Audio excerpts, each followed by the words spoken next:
Good evening friends. రాజ్మాతో evening snack అయినా తినొచ్చు, నైట్ డిన్నర్గా అయినా తినొచ్చండి. Healthy food.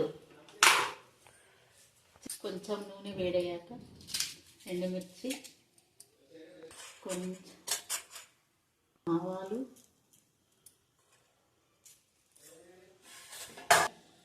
పోపు వేగినాక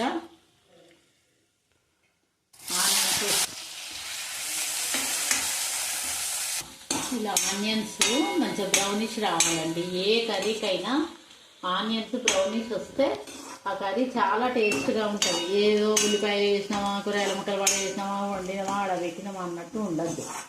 ఎప్పుడు కానీ మనసు పెట్టి వంట చేస్తే చాలా బాగుంటుంది. తిన్న వాళ్ళకు హ్యాపీ, మనకు చేసిన వాళ్ళకు కూడా హ్యాపీ. పచ్చిమిర్చి వేస్తున్నా, బొబ్బర్లు రాజ్మా ఉడికేటప్పుడు వేసిన కొంచెం సాల్ట్, ఇప్పుడు కొంచెం వేస్తున్నా.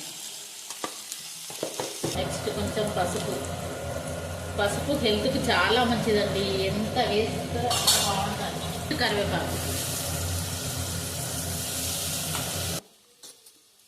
ఇదిగో రాజ్మా మార్నింగ్ చేయాలంటే నైట్ నానబెట్టేసుకోవాలి. 8 hours minimum. నైట్ చేసుకోవాలంటే మార్నింగ్ నానబెట్టేసుకోవాలి. ఎంత మంచి హెల్తీ ఫుడ్ అంటే అంత బాగుంటుంది. ఇది ఒక బౌల్ తిన్నామంటే ఫుల్ 7-7:30కి ఒక బౌల్ తినేస్తే ఇంకా మనకి ఏమీ అవసరం లేదు. కొంచెం కలపాలి. ఇక 1 నిమిషం కలిపేసుకున్నాక ఈ రాజ్మా ఉడికించిన వాటర్ ఇక పోసేస్తున్నానండి. 5 minutes మంచిగా మగ్గించుకోవాలి. 5 minutes. ఇలా మగ్గడానికి 10 minutes పట్టిందండి. కొత్తిమీరతో గార్నిషింగ్ చేసుకోవాలి.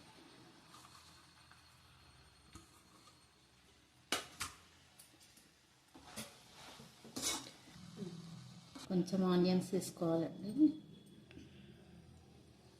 పైన కొంచెం నిమ్మరసం, కొంచెం కొత్తిమీర. తిని చూడండి, వావ్ అంటారు మీరే.